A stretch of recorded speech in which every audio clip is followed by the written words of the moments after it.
아주 뜨거운 찬양 해주신 우리 찬양대 분들에게 너무 감사드립니다. 몇 가지 광고 말씀을 추가로 드리도록 하겠습니다. 우리 박혜영 성도님 부모님 되신 우리 조기태 장로님 네 분이 이제 몬트레이에서 이곳으로 이제 이사해 오셨습니다. 다시 한번 환영합니다. 네, 감사합니다. 그리고 멀리서 우리 앤드류스 한인교회에서 아주 반가운 손님, 제가 저한테 반가운 손님 모셨습니다. 우리 이승옥 지사님, 그다음에 이지호 학생이 저희 교회 방문해 주셨습니다. 감사합니다. 우리 지사님네 우리 큰 따님이 지금 이제 실리콘밸리 교회에 출석하고 있고요. 따님 출산 전에 또 교회를 방문해 주셨습니다. 오늘 이 제목은 변화의 바람이라는 제목으로 말씀을 좀 준비해 보았습니다. 우리 성경 말씀 다니엘 7장 2절에 있는 말씀 한번 다 같이 읽어 보겠습니다. 읽겠습니다. 시작. 다니엘이 진술하여 가로되 내가 밤에 이상을 보았는데 하늘에 내 바람이 큰 바다로 몰려 불더니 내 바람이 불게 되었고요. 그 가운데 네 마리의 짐승이 출현을 하게 됩니다. 내 짐승은 뭘 상징합니까? 국가를 상징하죠. 근데 이 새로운 나라가 등장하게 되는 그 배경에는 항상 뭐가 있었냐면 큰 바람이 있었습니다. 이 바람은 전쟁을 또는 혼란을 상징하기도 하지만 이 바람은 변화를 상징합니다. 이 한 나라가 시작되고 한 나라가 망하기까지에는 그 사이에 아주 큰 변화들이 있다라는 말이죠. 그래서 계시록에 보게 되면 하나님께서는 그 변화의 바람을 붙잡는 분이라고 설명하기도 합니다. 7장 1절에 이렇게 설명하죠. 이 일 후에 내가 내 천사가 땅 모퉁이에 선 것을 보니 땅의 사방에 바람을 붙잡아 바람으로 하여금 땅에나 바다에나 각종 나무에 불지 못하게 하리라. 이 전쟁을 통해서 기존의 질서가 파괴가 됩니다. 그리고 새로운 권력이 새로운 질서가 세워지게 되는 거죠.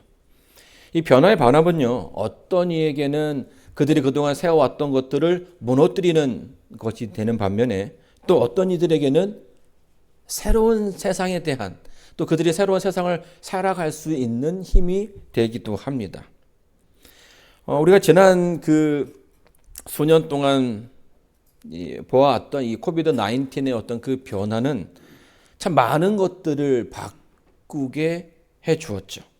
그리고 그 변화 가운데 이 교회가 있었고요. 이 사회가 존재하게 되었습니다. 자, 그렇다면 이 코비드 19으로 시작된 그 변화의 바람 가운데 저와 여러분은 어떠한 모습으로 살아가고 있습니까? 이 변화의 바람은 여러분에게 광풍입니까? 아니면 순풍입니까?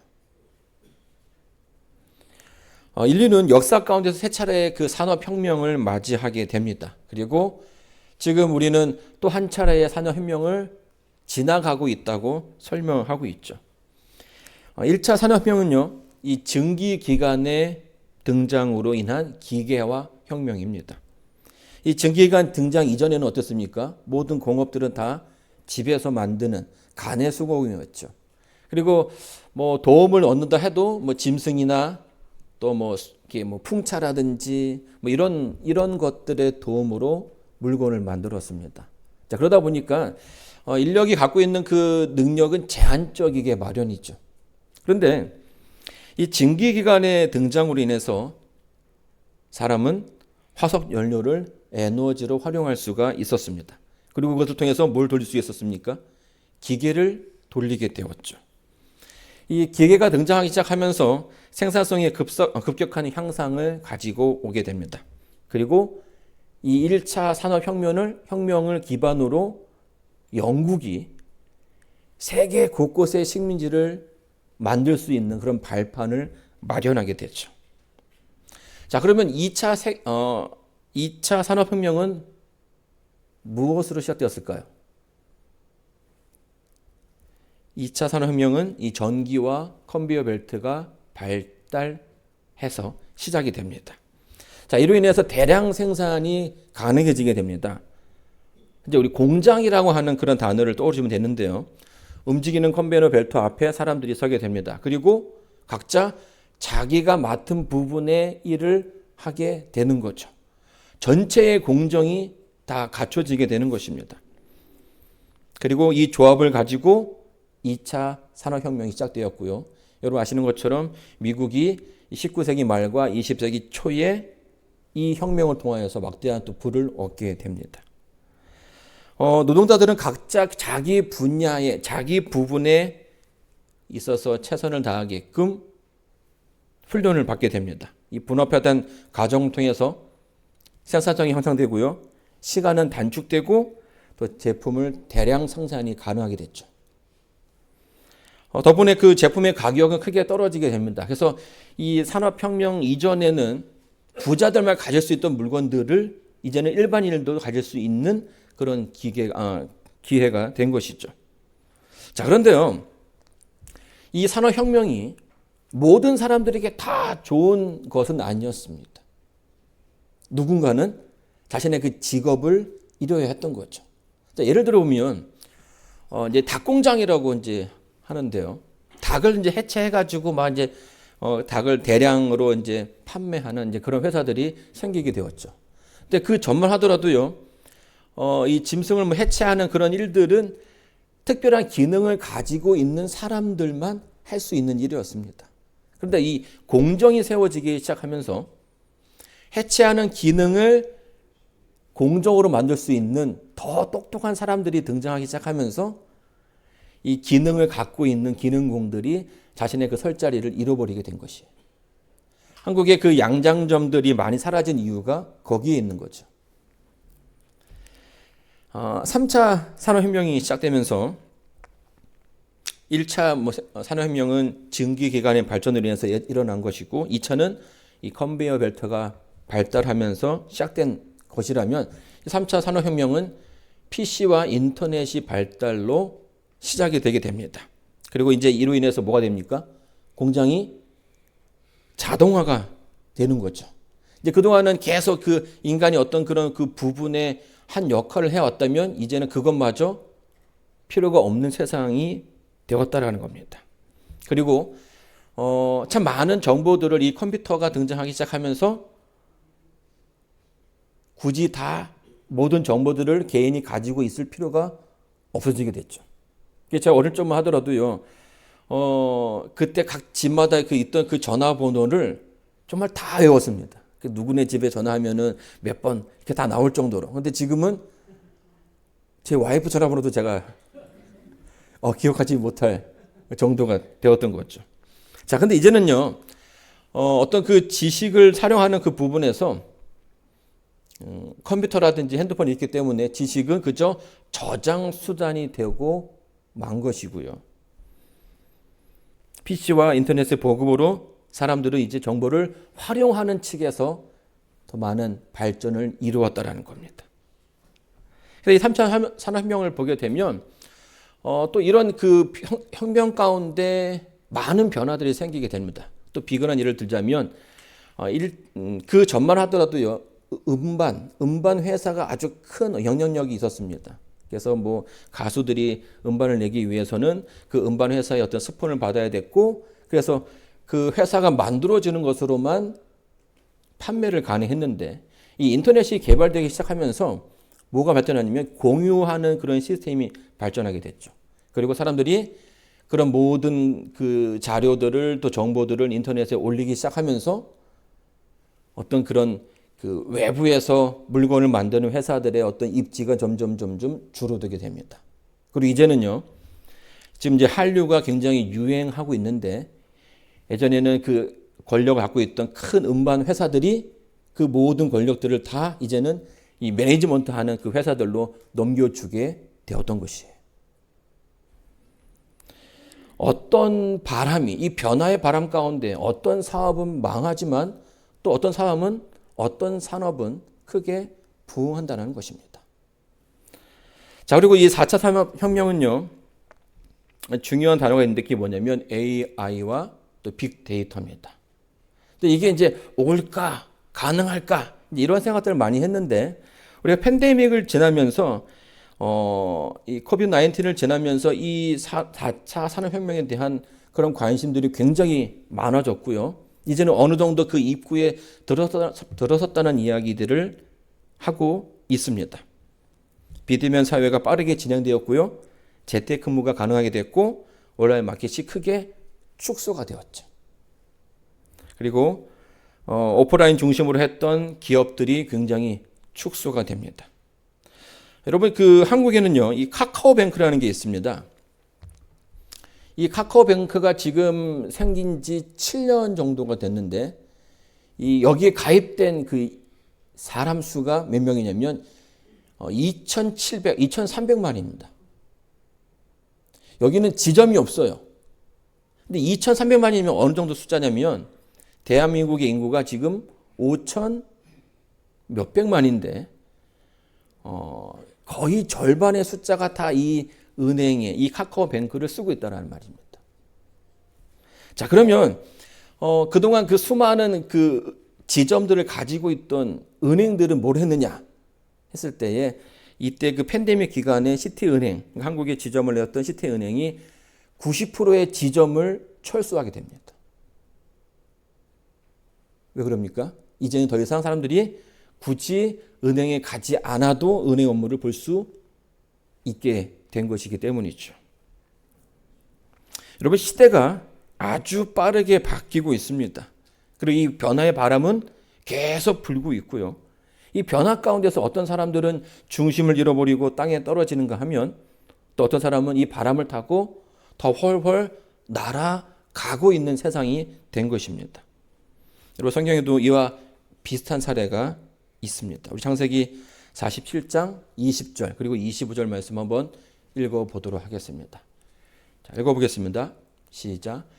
그러므로 요셉이 애굽 전지를 다 사서 바로에게 드리니 애굽 사람이 기근에 몰려서 각기 전지를 팔미라. 땅이 바로의 소유가 되니라. 그들이 가로되 주께서 우리를 살리셨사오니 우리가 주께 은혜를 입고 바로의 종이 되겠나이다. 여러분 이제 이 창세기 47장에 나오는 이 본문의 배경은요. 바로에게 준 하나님의 그 이상에 관한 내용입니다. 7년 풍년과 7년 흉년. 그러나 이 바로는 이 꿈을 해석할 수가 없었죠. 자, 그래서 고민 끝에 요셉이라는 사람을 만나게 됩니다. 죄인으로서 감옥에 갇혀있던 요셉이었지만 그 꿈을 해석해 줌으로써 바로는 이 사람을 공직에 앉히게 되었고요. 이 7년의 흉년을 지나서 7년의 흉년을 대비하게 됩니다. 참으로 아주 거대한 바람이 애굽과 이 고대 근동에 불게 되었던 것이죠. 그러나 바로는 이 요셉이라는 인물을 통해서 그 위기를 뭘로 만들었습니까? 기회로 만들게 된 것이에요. 이 애굽에 거듭한 이 가뭄 가운데 이집트뿐만 아니라 이 주변에도 같은 피해가 생기게 되었습니다. 그러나 이 요셉을 통해서 애굽은 그것을 하나씩 차근차근 준비할 수가 있었죠. 결국 한 해 한 해가 거듭되어 가면서 백성들과 이 주변국들은 결국 그들의 그 가진 재산을 가지고 애굽으로 와야만 했습니다. 그리고 그들의 그 생계를 위해서 거기서 곡식을 사 날라야 했던 거죠. 그러나 계속 반복되는 그 재난 가운데 그들이 가지고 있는 재산이 다 떨어지게 되었어요. 그럼 어떻게 됩니까? 재산이 없으면 이제 소나 말을 가지고 그곳에 가야 했습니다.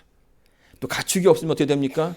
결국 그들이 갖고 있는 그 땅도 팔아야 됐고요.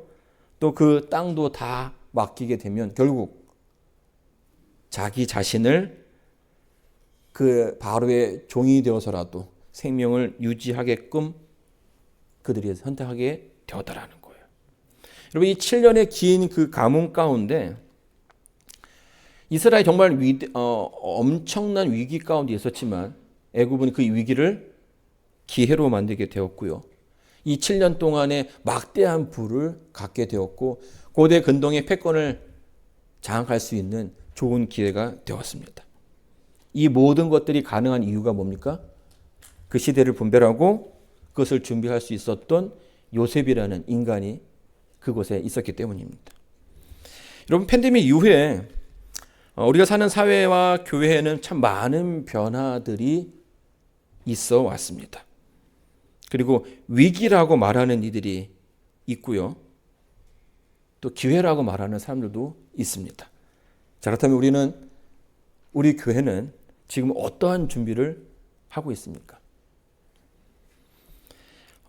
채승로의 세계화, 열린 사회로 가는 길이라는 책에는 두 사람을 비교해 주고 있습니다. 한 사람은 흥선대원군이고요. 또 한 사람은 일본의 사상가였던 후쿠자와 유키치라는 인물입니다. 그 책에 보게 되면은 이 징기스칸이 이런 말을 했다고 합니다. 성을 쌓는 자는 망하고 길을 내는 자는 흥한다. 근데 그 저자가 이 흥선대원군을 어떻게 묘사하냐면 성을 쌓는 자라고 묘사하고요. 또 후쿠자와 유키치는 길을 내는 사람으로서 설명해 주고 있습니다. 자, 그 책의 내용에는 이렇게 설명합니다. 흥선대원군이 쇠락한 뒤 조선은 일본과 강화도 조약을 맺으며 나라의 문호를 열지만 개화파와 양이파 간의 갈등, 개화파 내부의 노선 갈등으로 망국의 길을 걷는다. 개항한 뒤에 또 흥선대원군은 국가 원수로서 20년 넘게 정치에 관여했지만 결과는 대부분 좋지 못했다. 개혁과 개방은 당시 조선에게나 일본에게나 절체절명의 과제였다. 이미 서양의 열강에서 세계사에 주도권을 내준 상황에서 개방을 하느냐 하지 않느냐는 선택사항이 아니었지만 뛰어난 개혁 정치가였던 흥선대원군도 이를 감지하지 못했다. 반면 일본의 근대화를 이룬 건 하급 무사 출신의 사상가였다. 자국을 외세로부터 지킨다라는 것은 나쁜 것은 아닙니다. 그 논리에는 흠이 없죠. 하지만 문제는 그 상황을 정확히 판단하고 이해했느냐는 것이죠. 그리고 그 변화 가운데서 유기적으로 잘 대처했느냐, 이것이 큰 문제가 되는 것입니다. 당시에 그 열광의 압력은 한 나라가 한 개인이 막아낼 수 없을 만큼 거대한 힘의 역사였습니다. 물론 이 흥선대원군이 했던 그 선택은 그 당시나 그 자신에게는 큰 지장이 없을 수 있지만 이 변화를 두려워하고 그 변화의 바람을 감당하지 못했던 조선은 훗날 큰 피해를 경험하게 되고요. 그 변화에 대한 실패는 고스란히 그 후손들이 약 100년간 이어가게 되었던 것이죠. 여러분, 새로운 시대가 다가오고 있습니다. 나라가 바뀌고 권력이 바뀌는 것을 어떤 개인의 힘으로 바꿀 수가 있겠습니까? 여러분, 우리가 이 팬데믹이 오기 전만 하더라도 그런 세상이 올 수 있을까라고 생각했는데 이 팬데믹 기간 동안 참 많은 변화들이 있었고요. 아주 빠르게 변해오고 있는 것을 발견하게 됩니다. 여러분, 그 샌프란시스코에 보게 되면 그 웨이모라는 회사의 그 무인차가 이렇게 다니는 것들을 보게 됩니다. 처음에 왔을 때는 차에 그 사람이 없어가지고 굉장히 이게 당황했던 그런 기억이 있는데요. 이제는 LA 지역이라든지 이 샌프란 지역에서 이제 상용화된다라고 이야기하는 거죠. 영업을 시작한다라고 이야기합니다. 이런 변화들을 우리가 예측하지 못했지만 아주 빠르게 변화하고 있습니다. 그리고 그 변화 가운데 그 변화를 대비했느냐, 대비하지 못했느냐에 따라서 또 기업은 그 기업의 어떤 그 흥망성쇠가 차이가 나게 되는 것이죠. 또 이 변화에 잘 대처했느냐, 대처하지 못했느냐에 따라서 우리 인생도 바뀔 수 있게 되는 것입니다. 자, 그렇다면 여러분, 우리는 이 변화의 시대 가운데서 무엇을 준비해야 하는 걸까요? 여러분, 이 시대에 여러분의 그 신앙을 위해서 무엇을 준비하십니까? 자, 우리는 이 땅에서 영원한 삶을 준비하는 사람들이 아닙니다. 그렇죠? 우리의 신앙의 궁극적인 목표는 이 땅을 떠나서 나를 사랑하는 하나님이 계신 곳, 그 하늘에 가는 것이 우리의 목표입니다. 그래서 우리는 어드벤티스트, 재림 성도라고 이야기하죠. 우리에게 갖춰져야 할 덕목이 있다면 그것은 그분을 따르는 삶, 이 그리스도인의 그 삶을 충실하게 살아가는 것입니다. 여러분 그 헨젤과 그레텔이라는 동화가 있습니다. 이 동화를 보게 되면 그 부모님이 아이를 이렇게 버리려고 하는 거죠. 그래서 어떻게 합니까? 자꾸 이 아이를 데리고선 소풍을 가자고 하고서는 저 먼 아주 깊숙한 곳으로 가는 것이에요. 그리고 이제 막 이렇게 하다가 좀 졸고 있으면 갑자기 부모들이 사라져 버리는 거예요. 그럼 그 산속 깊은 곳에서 어떻게 됩니까? 집을 찾아와야 되는데 뭐 지금처럼 내비게이션 있는 것도 아니고 어떻게 찾아올 수 있겠습니까? 이 오빠가 아주 똑똑한 오빠였죠. 이 집안의 그런 분위기를 잘 알았기 때문에 오빠가 항상 그런 그 소풍, 그 나무를 베러 가는 일이 있기 전에 뭘 합니까? 돌을 모았어요. 자갈을. 그래가지고 그 길목마다 자갈을 떨어뜨려 놓습니다. 그래서 아주 깊숙한 산골에 가서도 좀 시간이 걸리긴 하지만 해가 지기 전까지는 돌아올 수가 있었던 거예요. 근데 하루는요, 아주 급하게 그런 이 날짜가 정해지게 됩니다. 근데 자갈을 준비할 그런 겨를이 없었던 거죠. 그래서 어떻게 합니까? 자갈 대신에 그 준비된 그 빵부서기를 조금씩 떨어뜨렸어요. 자, 그날 이 헨젤과 그레텔이 집에 돌아갈 수 있었습니까? 없었습니까? 돌아갈 수 없었습니다. 왜요? 그 빵 조각들은 짐승들이, 새들이 다 와서 쪼아 먹고 그 흔적이 남아있지 않은 거예요. 여러분, 이 길에 대한 표시는요, 굉장히 중요한 의미를 가지게 됩니다. 여러분, 신앙을 이제 오래 하시다 보면 야곱의 환란이라는 그 말을 들어보셨을 것입니다. 야곱의 환란. 이 환란이라고 하니까 굉장히 그 어떤 무게감이 좀 느껴지죠. 무섭게 다가옵니다. 근데 이 야곱의 환란의 특징이 뭔지 아십니까? 이 환란의 특징은 중보자 없이 서야 되는 것이에요. 요한복음 16장 13절입니다. 그러하나 진리의 성령이 오시면 그가 너희를 모든 진리 가운데로 인도하시리니 그가 자의로 말하지 않고 오직 듣는 것을 말하시며 장래 일을 너희에게 알리시리라. 예수님께서요, 이제 본인께서 이 승천할 때가 얼마 남지 않은 것을 아시고 제자들에게 약속을 해 주십니다. 내가 너희를 떠나가겠지만 그것이 너희들에게 더 큰 유익이다. 왜냐하면 내가 가면 성령께서 너희들에게 오실 것이기 때문이다. 그리고 그분께서 뭘 하시냐면 나로 하여금 너희들을 예수께로 인도하게끔, 너희들의 그 삶 가운데서 그들의 그 신앙이 예수께로 모아지게끔 하는 것을 해 주신다라는 약속을 해 주셨습니다. 성령 하나님의 역할이 뭐라고요? 여러분의 마음을 예수님께로 이끄시는 거예요. 여러분, 우리가 매일 매 순간 성령 하나님의 인도하심을 받고 살아갑니다.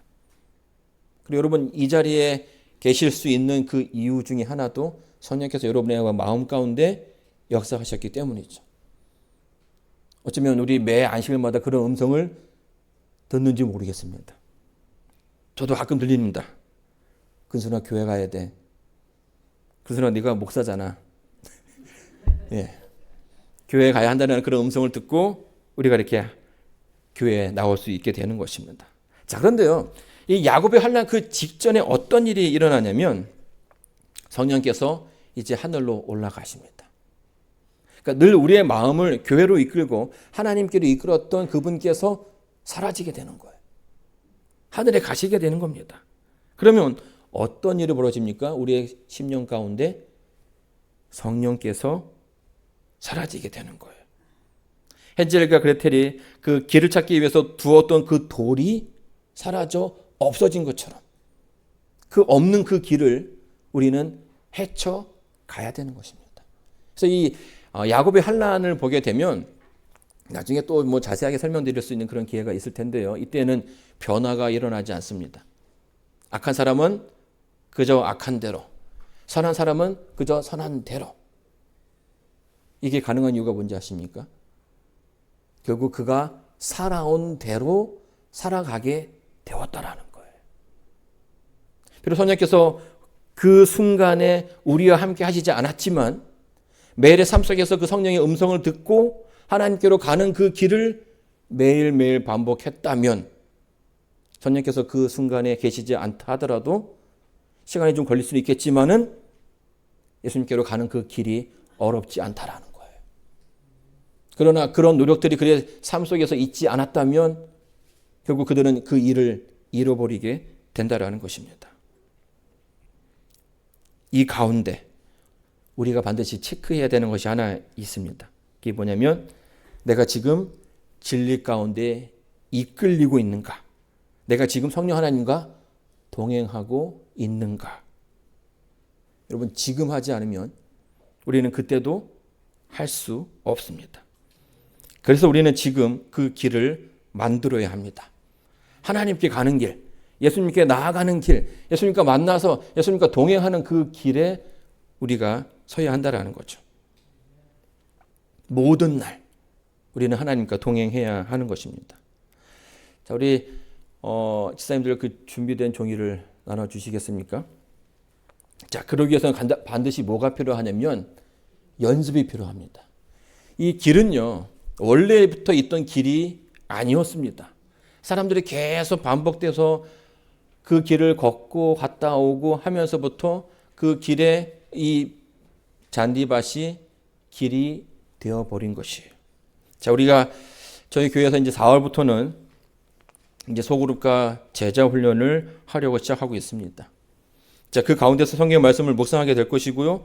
그 말씀 속에서 성령께서 나에게 무엇이라 말씀하시는지 듣는 그런 연습을 하게 될 것입니다. 그리고 단지 듣는 것으로 끝나는 것이 아니라 말씀대로 살아보는 그런 연습을 하게 될 것입니다. 그래서 그 돌아가는 그 종이 가운데 여러분께서 가능한 시간들을 정해주시면 제가 또 따로 그 같은 시간에 있는 사람들과 함께 소그룹으로 만나도록 하겠습니다. 이렇게 하루하루 그분을 만나는 연습을 하다 보면 우리의 하나님에 대한 우리의 그 믿음이 점점 커지게 되겠죠.